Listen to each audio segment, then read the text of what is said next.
Nuevamente, la guerra entre la Unión Europea y Rusia adquiere una nueva dimensión, ahora en el plano de las declaraciones, en el plano discursivo, y al parecer esta no le favorece a la Unión Europea. Y es que, aunque directamente la Unión Europea, cuyos países o buena parte de sus países forman parte también de la alianza militar en el marco de la Organización del Tratado del Atlántico Norte, han dicho en voz del jefe de la diplomacia, si se le puede llamar así a loquito de Borrell, que ya se están quedando sin armas por haber ayudado tanto a Ucrania, es decir, que aceptan de forma descarada y cínica una y otra vez que están en guerra abierta contra Rusia, que lo único que les hace falta es mandar soldados porque armas y dinero sí que lo han hecho y sanciones por supuesto, pues dicen se nos está acabando las armas, las reservas militares por lo menos. Y dice prácticamente que agotó sus reservas militares al suministrar armas a Ucrania. Por el lado ruso, por el contrario, por el lado ruso, dice Dmitry Medvedev, quien es el vicepresidente del Consejo de Seguridad de Rusia y quien es considerado el segundo hombre fuerte de Rusia después de Vladimir Putin, que Rusia está incrementando la fabricación de los tipos de armas más potentes, incluidas aquellas basadas en nuevos principios, para contrarrestar a los países que apoyan al régimen ucraniano y que, bueno, prácticamente, aunque está atrincherado, dice, en la provincia de Kiev, Ucrania,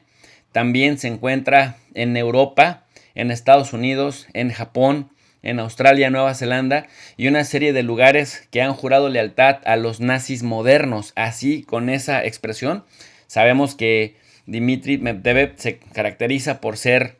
pues duro en la manera en la que maneja su discurso, poco diplomático. Y en ese marco dice que como no solamente está el enemigo en Ucrania, que Ucrania es solamente la cara visible, los peones en el ajedrez estadounidense, dice, bueno, pues los enemigos también son Australia, son Japón, hasta Nueva Zelanda pues alcanza, Estados Unidos, Europa. Estamos aumentando la producción de los medios de destrucción más potentes, incluidos aquellos basados en nuevos principios. Esto lo escribió en su cuenta de Telegram, en donde, por cierto, es contrastable la información que compartimos. Cabe señalar que para Borrell, por ejemplo, el conflicto en Ucrania es una llamada de atención para todos los europeos sobre sus capacidades militares. Dice el jefe de la diplomacia que lo hemos visto de desatino en desatino, incluso vistiéndose como militar, diciendo que aniquilarán a Rusia en algún momento, pues que ahora se han quedado sin reservas militares. Dice, hemos entregado, cita textual, hemos entregado armas a Ucrania, pero al hacerlo nos hemos dado cuenta de que nuestros arsenales militares se han agotado. También Borrell señaló que los países de la Unión Europea se dieron cuenta de que son carentes de capacidades críticas de defensa para poder protegerse de un mayor nivel de amenazas en el propio continente europeo. Ya esto se suma y fortalece a lo ya dicho por Sanna Marin, la pues primera ministra de Finlandia, la ministra bailadora, porque ella decía que si Estados Unidos no se hubiera comprometido con el nivel de participación con el que actualmente está metido en el conflicto en Ucrania, pues la Unión Europea por sí sola o los países europeos por sí solos hubieran sido blanco fácil de Rusia. Y eso demuestra pues que no han entendido los políticos europeos de verdad, que se les sobreestimaba en su capacidad de análisis, que no han entendido que solo son peones en el ajedrez, en el esquema de guerra de Estados Unidos, y que por el contrario dicen Estados Unidos es indispensable para enfrentarnos en contra de Rusia. Bueno, pues reconocen que no tienen la capacidad para aguantar un conflicto de larga duración. En ese contexto, Josep Borrell se suma a este eco y dice que se requiere hacer frente a las necesidades a corto plazo, invertir y adquirir más armas conjuntamente. En pocas palabras, dice Borrell, comprar más armas juntos. Además, dice que por el apoyo que le dan a Kiev, pues ya hay insuficiencia en sus arsenales y que hay mucha fragilidad en sus cadenas de suministro. Vaya, vaya, vaya, ¿no? El jefe de la diplomacia, el que tendría que estar pensando estratégicamente en cómo tender canales y puentes de comunicación que lleven a las partes encontradas a alcanzar la paz.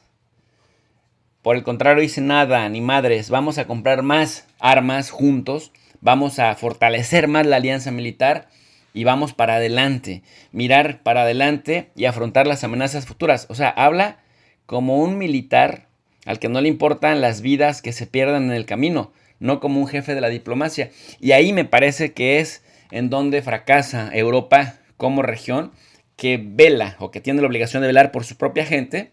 en lugar de estar pensando cómo empobrecer a sus pueblos para hacerle frente a una Rusia de la que, como decía Vladimir Putin, pues no van a obtener nada positivo mientras la confronten con la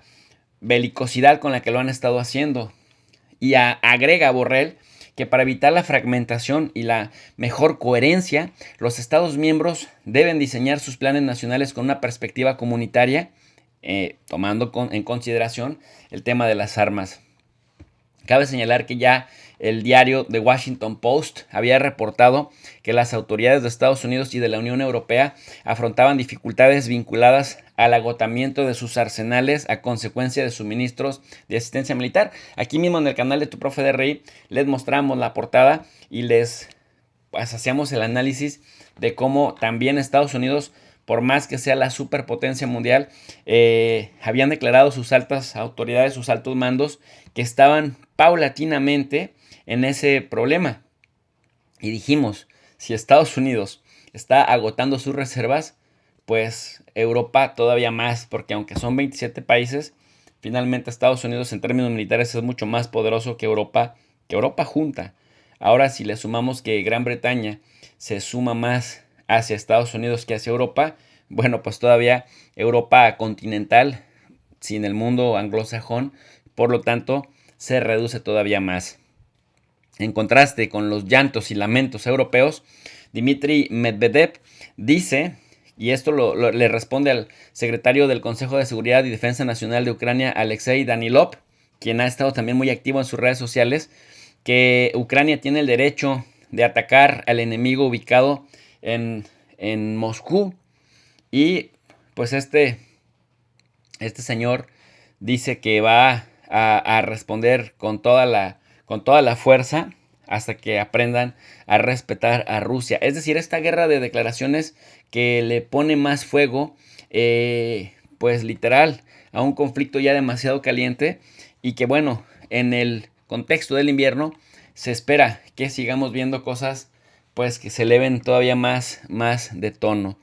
Cabe señalar también, por otro lado, que el representante permanente de Rusia en Naciones Unidas, Vasily Nevencia, ha afirmado en una reunión del Consejo de Seguridad que los suministradores de armas a Ucrania no tienen menos responsabilidad por las víctimas entre la población civil que los militares de Kiev, puesto que, aunque los europillos se lavan las manos y aparecen en los medios de comunicación occidentales como las blancas palomas diplomáticas